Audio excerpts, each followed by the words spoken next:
ஐயா தொலைக்காட்சி புகழ் முனைவர் ஐயா எஸ்.பி. பாஸ்கர் அவர்கள் வருகிறார்கள். அவர்களை பேசுமாறு அன்போடு கேட்டுக்கொள்கிறேன்.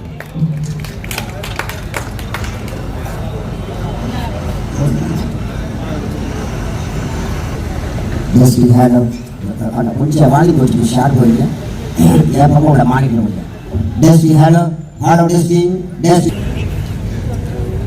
பெருமை மிகுந்த புனித மண்ணான சென்னிமலை என்று போற்றக்கூடிய உலக மக்களால் இந்த மண்ணை பற்றி தெரிந்திருக்கக்கூடிய அருள்மிகு சுப்பிரமணியர் ஆலயத்தினுடைய தைப்பூச விழாவினை கொண்டாடி கொண்டிருக்கக்கூடிய இப்பகுதி வாழ் பெரியோர்களே, ஆலய நிர்வாகிகளே, உங்கள் அனைவருக்கும் என்னுடைய அன்பான வணக்கத்தை பணிவன்போடு தெரிவித்துக் கொள்கிறேன்.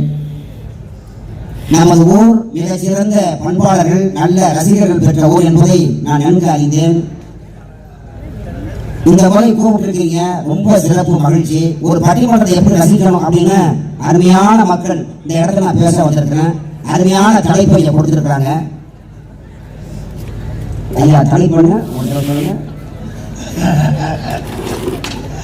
இப்போது கேட்டீங்களே, நிறைவையும் மகிழ்வையும் தரக்கூடிய காலம் அந்த காலமா இந்த காலமா? ஐயாவுடைய அந்த வாயிலிருந்து வரக்கூடிய வார்த்தை தான் நமக்கு அருள் நிறைந்த வார்த்தை. அதை சொல்றதுக்காக தான் நான் கேட்டேன். ஏன்னா நான் குன்றக்குடி அடிகளார் அவரோட தலைமையில பேசவில்லை, அந்த வாய்ப்பு கிடைக்கல. திருமுருக திருவனந்த வாரியார் தலைமையில பேசுவதற்கு அந்த வாய்ப்பு கிடைக்கல. இருவரையும் ஒருங்கே அமைந்திருக்கக்கூடிய மிகச்சிறந்த அன்பாளர், அருளாளர், அறிஞர் ஐயா திருவாரூர் சண்முக வடிவேல் ஐயா அவர்களுடைய தலைமையில பேசுவதில் மிகுந்த மகிழ்ச்சி கிடைக்கும். அற்புதமான மிகச்சிறந்த ஒரு நடுவர் மத்தியில் பேசுறதுக்கு எல்லாம் கிடைக்கணும். இதெல்லாம் ஒரு பெரிய வாய்ப்பு.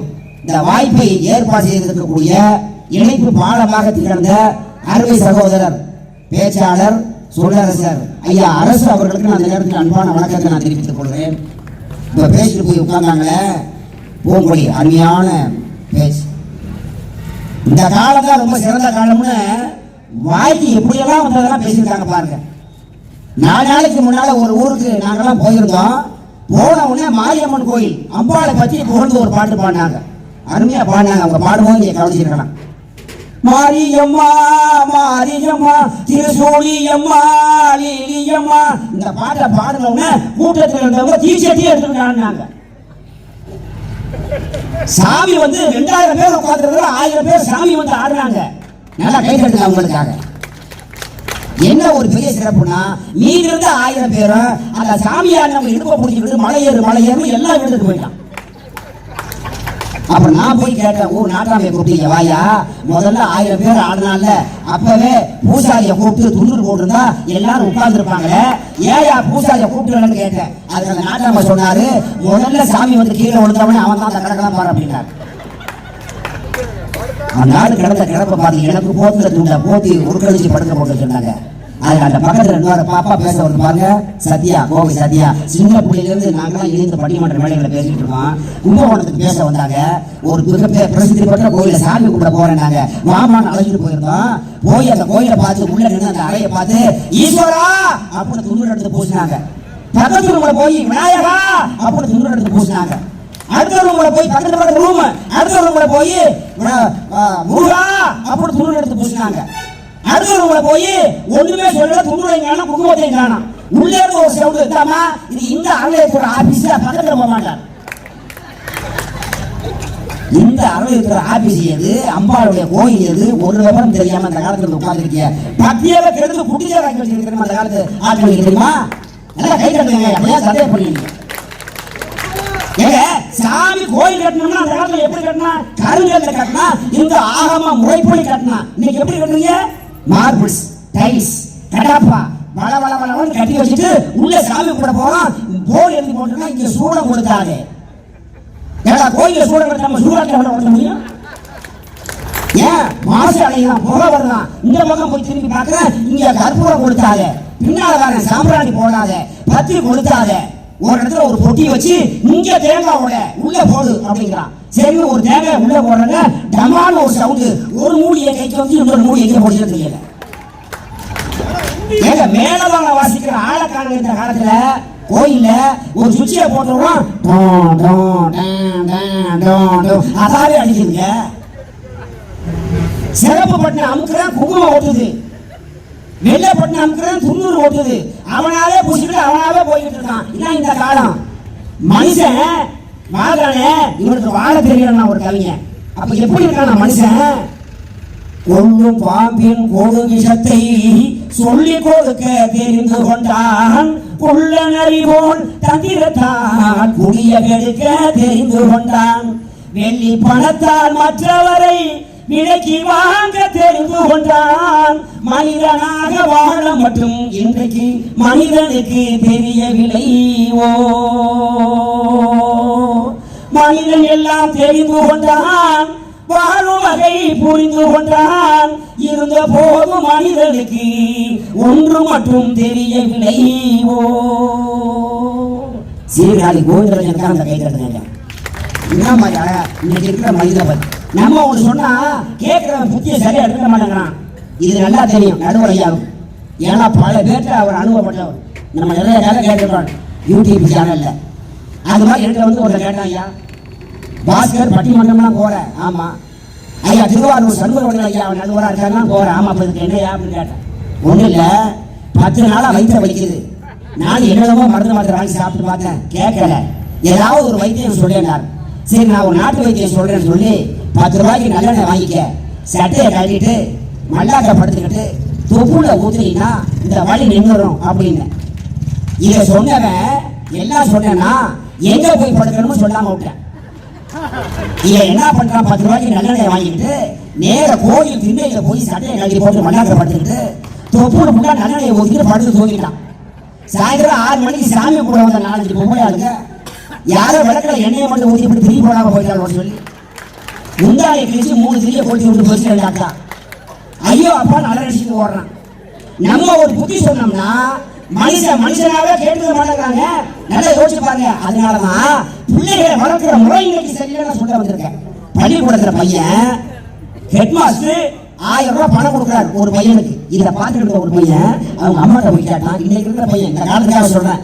அவங்க அம்மாட்ட கேட்டான், அம்மா ஹெட் மாஸ்டர் 1000 ரூபாய் பணம் கொடுத்தாருமா ஒரு பையனுக்கு, ஏமான்னு கேட்டான். அதுக்கு அந்த அம்மா சொன்னாங்க, அரசாங்கத்துல அப்பா இல்லாத பிள்ளைங்களுக்கு ஃபாதர்லெஸ் ஸ்டூடெண்ட்ஸ்னு அரசாங்கம் 1000 ரூபாய் பணம் கொடுக்குறா, அதனால ஹெட் மாஸ்டர் அந்த பையனுக்கு கொடுத்தாங்க அப்படின்னு சொன்னப்ப இந்த பையன் கேட்டான், அப்படின்னா நம்ம அப்பா எப்பமா சாவார்னு கேட்டாங்க. 1000 ரூபாய் பணத்துக்கு அப்பளம் கொள்ற பையன் ஒண்ணு இருக்காங்க. ஏங்க போன வெள்ளிக்கிழமை ஹெட் மாஸ்டர் மரம் நடுறா, ஆளுக்கு ஒரு செடியை போய் கொண்டு நடுங்கினார். வெள்ளிக்கிழமை காலையில 10 மணிக்கு நான் மரத்தை நட்டுட்டு கிளாஸுக்கு போயிட்டானுவா. போயிட்டு சாயந்தரம் 4 மணிக்கு பெண்ணு அடிச்சோட வீட்டுக்கு போறப்ப யார் யார் மரம் நட்டாங்களோ அவெல்லாம் செடியை போய் பைக்கில் வச்சு வீட்டுக்கு போயிட்டான். ஹெட் மாஸ்டர் வாசல் என்ன மறைக்கிறாரு, யாரா நட்ட செடியை புடுங்க புடுங்கிறாங்க. சும்மாங்க சனி ஞாயிறு ஆடு மாடு மேய்ந்து எல்லாத்தையும் மேய்ச்சி விட்டு போயிடும். விடுங்க சார் திங்கக்கிழமை நடக்கணும் அப்படிங்கிறாங்க. பய புத்தி இல்லைங்க. எனக்கு என்ன சிந்தனை இருக்காங்க காலத்துல. ஏங்க நம்ம உறுதிமொழி எடுக்கிற கொடியேற்றி எப்படி இந்திய நாடு இது என் நாடு, இங்க பிறந்தவன் என்னோட சகோதரர்கள் எடுப்பான். எல்லாம் கேட்டிருக்கான். ஒரு பையன் கேட்டான் 8வது படிக்கிற பண்ணிட்ட, சார் இந்தியாவில் உள்ளவர்கள் எல்லாருமே சகோதரர்கள்னா எல்லாரும் அண்ணன் தம்பி அக்கா தம்பி தானே? ஆமா. அப்படின்னா நான் பெரிய ஆள வந்த பிறகு யாரும் சார் கல்யாணம் பண்ணு கேட்கறாங்க. அப்ப இவனுக்காக உறுதிமொழி மாற்ற முடியுமா? இவன் கல்யாணம் பண்ற பொண்ணு தவிர பாக்கி அக்கா தம்பி நான் சொல்லி உறுதிமொழி எடுக்க முடியும்? பையனுடைய நிலை சரியில்லைங்க. இன்னைக்கு இந்த மாதிரி போய்விட்டான்னா பட்டுக்கோட்டை கல்யாணம் சொல்ற அழகா சொன்னார், நீ வரக்கூடிய இளைஞர்களை பார்த்து ஒழுங்கா நடந்துருங்க அப்படின்னு சொல்லி மனிதனாக வாழ்ந்திட வேணும் மனதி வையடா தம்பி, மனதி வையடா. வளர்ந்து வரும் உலகத்துக்கே நீ வலது கையடா, நீ வலது கையடா. தனி உடைமை கொடுமைகள் தீர தொண்டு செய்யடா, நீ தொண்டு செய்யடா. தானா எல்லாம் மாறும் என்பது பழைய பொய்யடா தம்பி, பழைய பொய்யடா. சின்ன பயலே சேரி கேளடா, நான் சொல்ல போகும் வார்த்தைகளெல்லாம் எண்ணி பாரடா, நீ எண்ணி பாரடா. பட்டுக்கோட்டை கல்யாணம் சொல்றதுக்காக ஒரு தடவை நம்ம கை தரலாம். இந்த மாதிரி நேரத்தில் தான் நம்ம பாராட்டு. இன்னைக்கு இருக்கிற காலம் நல்லா இருக்குன்னு சொல்றீங்க. பள்ளிக்கூடத்துக்கு ஸ்கூலுக்கு வரக்கூடிய பையன் இந்த முடிய தலையை ஒழுங்கா வடிச்சு வர்றானா யோசிச்சு பாருங்க. இந்த பக்கம் சுத்தமா கரைச்சி விட்டு யூ கட்டிங்கிறான், ஒருத்தன் வி கட்டிங்கிறான், ஒருத்தன் புல்லட் கட்டிங்கிறான், ஒருத்தன் ஸ்கொயருங்கிறான், இன்னும் சில பேர் 3 கோடு போட்டு விட்டு வர்றான். ஏடாங்க ஐஎஸ் ரோடுங்கிறான். இன்னும் சில பேர் சுத்தி சிறச்சு விட்டு சென்டர்ல என்ன சரியா கவுத்து விட்டது மாதிரி வர்றாங்க. ஒருத்தன் பாக்குறேன் சுத்தமா வலிச்சு விட்டு சென்டர்ல பாக்குறான் கீரி புள்ள படுத்துறது மாதிரி இருக்கு. இன்னொரு பைய நல்ல பாம்பு படம் எடுத்தது மாதிரியே வெளியே வர்றான் முடிய. இவன் 2 பேரும் கிரவுண்ட்ல அடிச்சுட்டு பொருள்றாங்க. ஏன்டா கீரி பாம்பு ஒண்ணு சேராதுங்கிறான் ஒருத்தன். ஏங்க இன்னைக்கு இந்த முடிய வச்சு ஏன்டா அப்படி வெட்டுறது கேட்டதுக்கு ஒரு வாத்தியார் கேட்டதுக்கு வாத்தியார் அடிக்க போறானே. இந்த காலத்துல ஏதோ நீங்க தூக்கி நிமித்தி போட சொல்றீங்களே.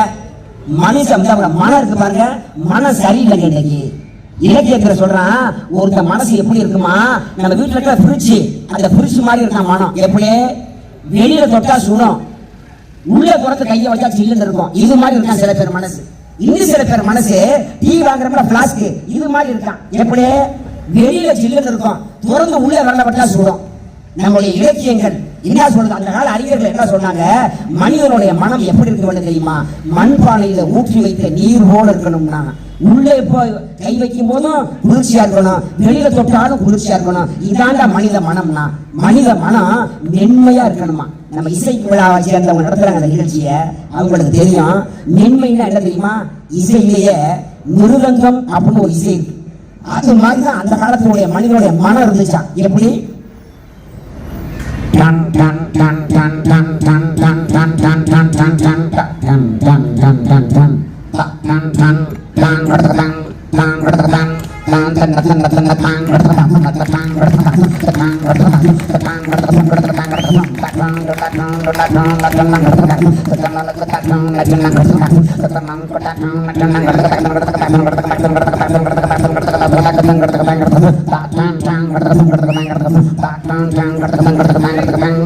இதுதான் மிருதங்கம். இது மாதிரி மென்மையா இருக்கணும்னா மனுஷன் மனம். அப்படி இன்னைக்கு இல்லையே. 50 வருஷத்துக்கு முன்னால பொண்ணு பார்க்க போறப்ப பெரியவங்க நிறைய பேர் உட்காந்துருக்கீங்க. அந்த காலத்துல அதுக்காக சொல்ல வரேன், மாட்டு வண்டியை கூட்டு வண்டியை கழித்து அங்க இருந்து போனாங்க. பொண்ணை ஜோடிச்சு வச்சிருப்பாங்க. நம்ம போய் கூட்டு வண்டியில ஏறு அப்படின்னா அந்த காலத்து பிள்ளைங்க டப்புனு போய் வண்டியில ஏறாது. இந்த வீட்டுல அப்ப அந்த பொண்ணு அழுவும், அப்பா அழுவாரு, அம்மா அழுவாங்க, சொந்த பந்தம்லாம் அழுவாங்க. அப்ப அந்த ஊருக்கு கல்யாணம் பண்ண அந்த பெண்கள் சொல்லுவாங்க, பொண்ணா பிறந்த ஒரு வீட்டுல அந்த வாழை தாண்டி போகணும், நாங்களாம் வேற ஊர்ல பிறந்து வாழ வரல அப்படின்னு புத்திமதி சொல்லி அந்த பொண்ணை கூட்டு வண்டியில உட்கார வச்சு அந்த ஊர் எல்லை தாண்டி போறதுக்கு அழுதுகிட்டே போவோம். எப்ப 40 வருஷத்துக்கு முன்னாடி நாங்க அந்த காலத்து பெண்கள் தான். அந்த காலம் போன ஞாயிற்றுக்கிழமை பொண்ணு அழைக்கிறதுக்காக கல்யாணத்துக்கு ஏசி வண்டி வேணும், ஏசி வேணும் எடுத்துக்கிட்டு பொண்ணு அழைக்க போய் வண்டியை நிறுத்துறாங்க. பொண்ணு வீட்டுல பொண்ணு உயர்ந்து வாங்க போவோம், வண்டியை கிளப்பு கிளப்பு, எங்க மாப்பிள்ள எங்க மண்டபம் டப்பாங்குந்து போடுங்க. பொண்ணு மண்டபத்துல டப்பாங்குந்து போடுது. எங்க அந்த காலத்துல பெண்ணு தலை குடிச்சு உட்காந்துருக்கு, மாப்பிள்ள கம்பீரமா உட்காந்துருப்பான். திருச்சியில ஒரு கல்யாணத்துக்கு போறேன், பொண்ணு தலை நிமிந்து உட்காந்துருக்கு, மாப்பிள்ள தலை குடிச்சு உட்காந்துருக்கான். நான் போய் எழுப்பி விடுறேன், அண்ணாந்து பாடுறான், நிமிந்து பாடுறான் அப்படிங்கிறேன். எப்படி அண்ணாந்து பார்க்க முடியும்? அண்ணாந்து பார்த்தா தலை கொடுத்தவள முதல் வருஷம் எடுத்து உட்காந்துருக்கான். செடியில் பார்க்கலாம் மண்டபத்தில் 1000 பேர் காலையில் விழுந்து விழுந்து கும்பிடுறான். யாராவது ஒரு 4 பேர் காலையில் விழுந்து கும்பிடுறான். ஏன்டா 1000 பேர் காலையில் விழுந்து கும்பிடுறாங்க? எவன்டா மரியாதை கூப்பிடுறது? என் செருப்பை எவனை தூக்கி போய் தான் பார்த்துக்கிட்டு இருக்காங்க. மாப்பிள்ளை செருப்பே அடிக்கிறாங்க. அந்த காலத்துல வீட்டிலேயே பந்தல் போட்டு பொண்ணோட அப்பா அம்மா தட்டுல எலுமிச்சம்பழம், துண்ணூறு, குங்குமம், கற்கண்டு வச்சு வாங்க மாமா நல்லா இருக்கீங்களா, அக்கா நல்லா இருக்காங்களா, இப்ப விசாரிச்சு போய் உட்கார வைப்பாங்க. வீட்டிலேயே பந்தல் போட்டு. இன்னைக்கு வீடுல பந்தல் மட்டும் தான் போடுறாங்க. நீங்க பொண்ணு அழைச்சிக்கிட்டு அப்படியே மண்டபத்துக்கு வந்துருக்க, நீங்க மாப்பிள்ளை அழைச்சிக்கிட்டு நீங்க அப்படியே மண்டபத்துக்கு வந்துருக்க. நீங்க அப்படியே வாங்க, நீங்க அப்படியே வாங்கணும். பொண்ணு வீட்டுக்காரன் மாப்பிள்ளை வீட்டுக்காரன் தெரியல, மாப்பிள்ளை வீட்டுக்காரன் யாருன்னு பொண்ணு வீட்டுக்காரன் தெரியல. சம்பந்தம் இல்லாம 200 பேர் பந்தல உட்காந்து சாப்பிடறான், இவன் யாருன்னு தெரியல. சரி வேணாம் முடிங்க, ரைட்டு வாங்கன்னு கூப்பிடுறதுக்கு இந்த காலத்துல மண்டபத்துல ஒரு மனுஷன் நிக்கிறானா? இல்லங்க, அருமையான ஒரு எலக்ட்ரிக் பொம்மையை சோடிச்சு வச்சிருக்காங்க. அந்த பொம்மை கூப்பிடுது, வாங்க வாங்க, அந்த பொம்மை கூப்பிடுங்க. என் மச்சான் இங்க உண்மையான பொம்மை நினைச்சிட்டு அதுல போய் பேசிட்டு இருக்கேன் ஒரு மண்டபத்துல. போன் நம்பர் தான் கொடுங்க, அதுவே கேட்கறான் பொம்மை கிட்ட. சரி பன்னீர் கழிக்கிறதுக்கு ஒரு ஆள் இருப்பான்ல, அங்கேயும் மனுஷனை காணும். ஒரு பொம்மை வயிற்ற தள்ளிட்டு சட்டையை தூக்கிட்டு அடிக்கிறது புஷ்ஷுன்னு. சரி அங்கேயும் தான் இல்லையே, சாப்பிட போற இடத்துலயாவது இன்னைக்கு ஒரு உண்மைத்தன்மை இருக்கா? வாழை இலை மாதிரியே போடுறோம், அது வாழை இலை இல்ல, பிளாஸ்டிக். டம்ளர் மாதிரியே கொண்டாந்து வைக்கிறான், அது பிளாஸ்டிக் டப்பாவா இருக்கு. மீன் மாதிரியே வச்சு வைக்கலாம், அமைக்க பார்த்தா வாழைக்காயா இருக்கு. கறி மாதிரியே வறுத்து வைக்கிறேன், கடிச்சு பார்த்தா பண்ணா இருக்கு. ரசத்துல எலும்பு மாதிரியே விளக்குறது, கடிச்சு பார்த்தா காலிஃபிளவர் கண்டா இருக்கு. சோறு மாதிரியே கொண்டாந்து வைக்கிறான், அது ஒண்ணுதான் சோறா இருக்கு. அது மாதிரியே இது மாதிரியே வச்சத சிங்கப்பூர் ஒருத்த மொய் போட போயிருக்கான், பணம் மாதிரியே வச்சிருக்கான், கலரோட போச்சுங்க. நல்ல ரோடு அடிச்சு போனா கள்ள ரோடு அடிக்கிறது ரொம்ப கஷ்டம். இன்னைக்கு பாருங்க எல்லா திருட்டுத்தனமும் இன்னைக்கு உருவாயிருக்கு. நல்லா பாருங்க, எல்லா ஒன்று தெரிஞ்சுக்கிறீங்க. என்னைக்கு சிசிடிவி கேமரா அப்படின்னு பொது இடத்துல இந்த காலத்தில் வைக்க ஆரம்பித்தார்களோ, இந்த நாட்டில் பண்பாடு, நாகரிகம், நம்பிக்கை, நல்லொழுக்கம் எல்லாம் கெட்டு சீரழிந்து போய்விட்டது என்று அர்த்தம்.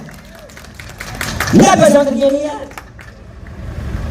தாலி கட்டுகிற பொழுது மங்கள இசை வச்சாங்க அந்த காலத்துல. இன்னைக்கு மங்கள இசை அடிக்கிறீங்க, என்னடமை இசையை கொண்டு போட்டு அடிக்கிறீங்களா? உலகத்திலேயே தாலி கட்டுகிற பொழுது தமிழ் நாதஸ்வரத்தை வாசித்து தாலி கட்டுகிற ஒரு இனம் இருக்கிறது என்றால் அது நம்முடைய தமிழினத்தை தவிர உலகத்தில் வேற எந்த இனமும் இல்லைன்றான்.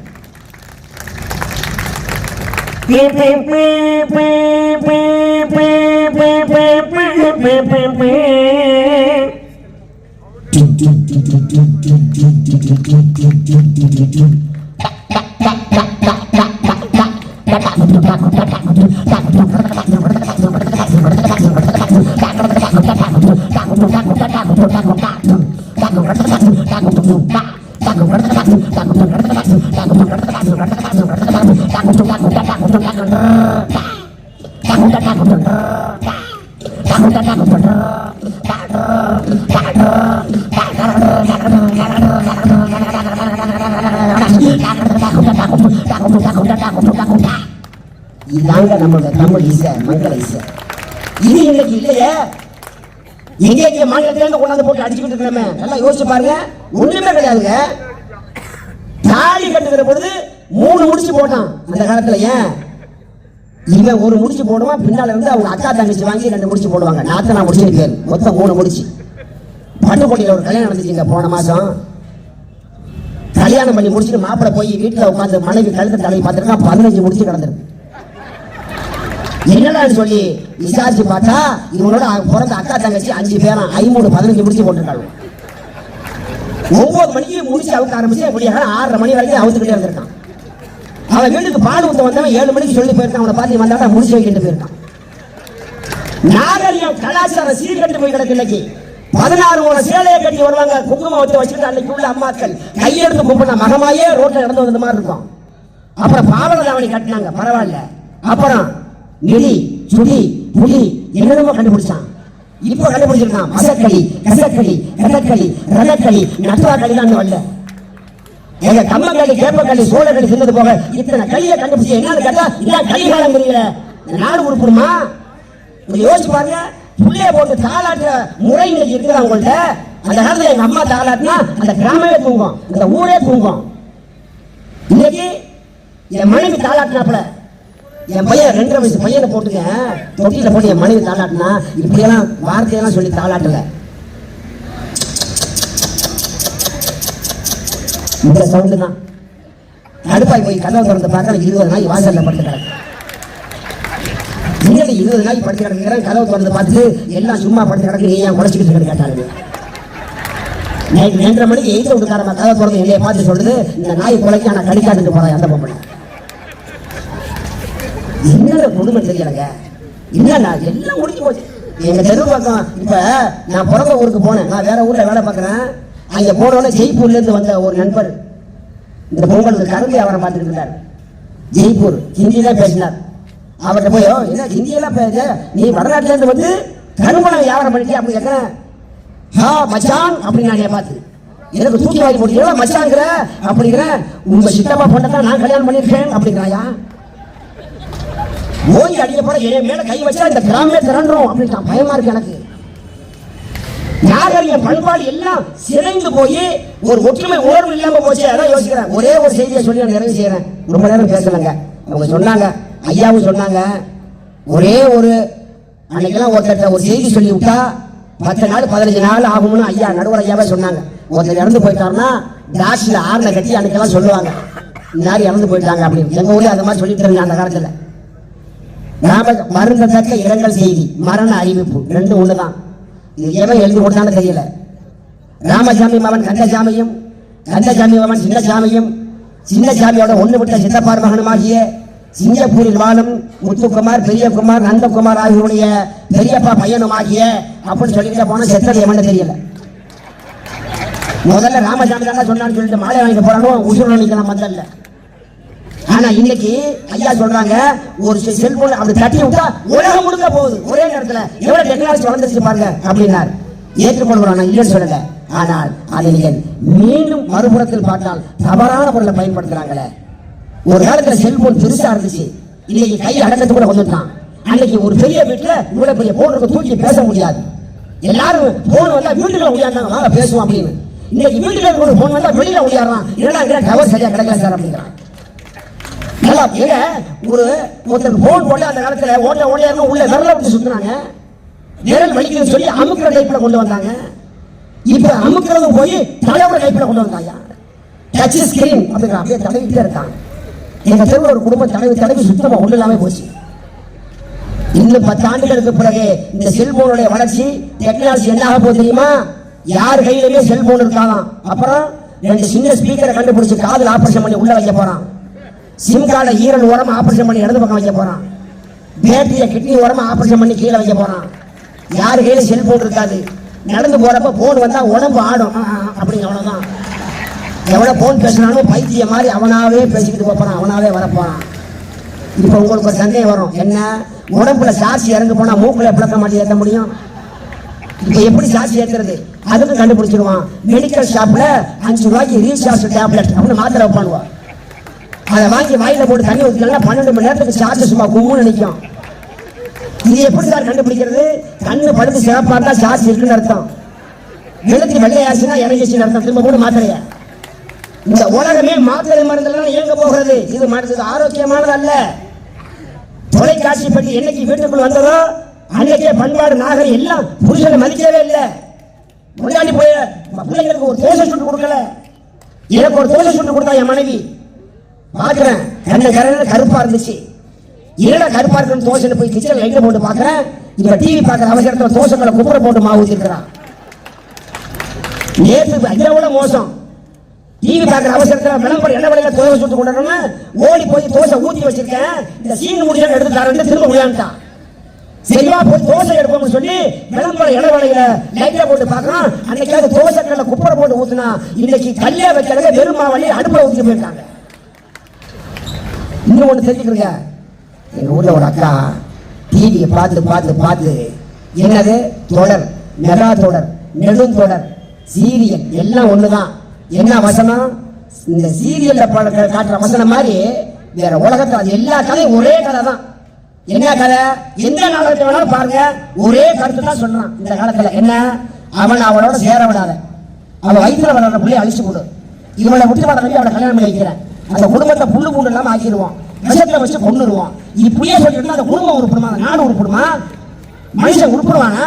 இதை பார்த்துக்கிட்டே உட்கார்ந்த இடத்துலயே நகராம பார்த்தது எங்க ஊர்ல ஒரு அக்கா 120 கிலோ டெவலப் ஆயிடுச்சு. கும்முன்னு புருஷங்காரன் உழைச்சு போட்டு வெறும் 35 கிலோ வாசல்ல உட்காந்துருந்தான்.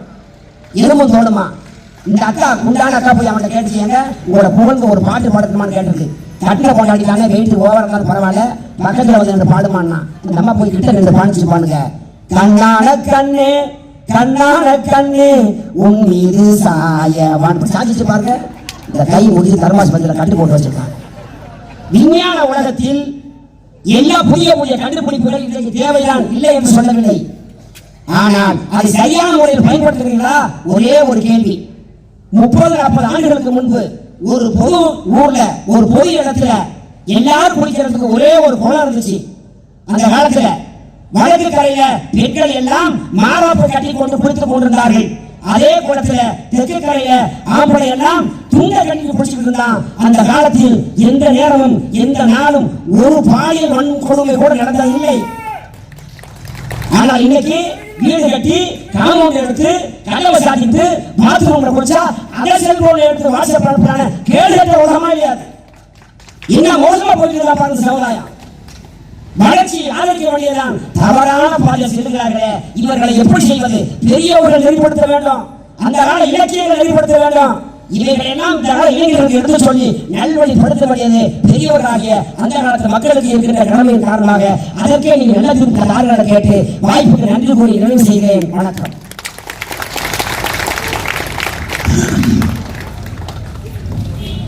ஒரு பெரிய கலகலப்பு. மிருதங்கத்தை எப்படி வாசிக்கிறார் பார்த்தீங்களா? மிருதங்கம் வாசிக்கிறவங்களும் இப்படி வாசிக்க மாட்டாங்க. அதை விட நல்ல சுத்தம் சுத்தமா வாசி. தமிழ் எப்படி வாசிங்க, ஞானேஸ்வரம் எப்படி வாசி. இதெல்லாம் பெரிய கலை. இதை ரொம்ப அழகாக அவர்கள் எல்லாவற்றையும் செய்தார்கள். இந்த காலத்துல எப்படி இருக்கு, தவறா நடக்கிறது எல்லாத்தையும் எடுத்து காட்டினார். இந்த மாதிரிலாம் நடக்குது அப்படின்னு வருத்தப்பட்டார்கள். அதுவும் தான் இருக்கு, இதுதான் இருக்கு. இப்போ இல்லை, இந்த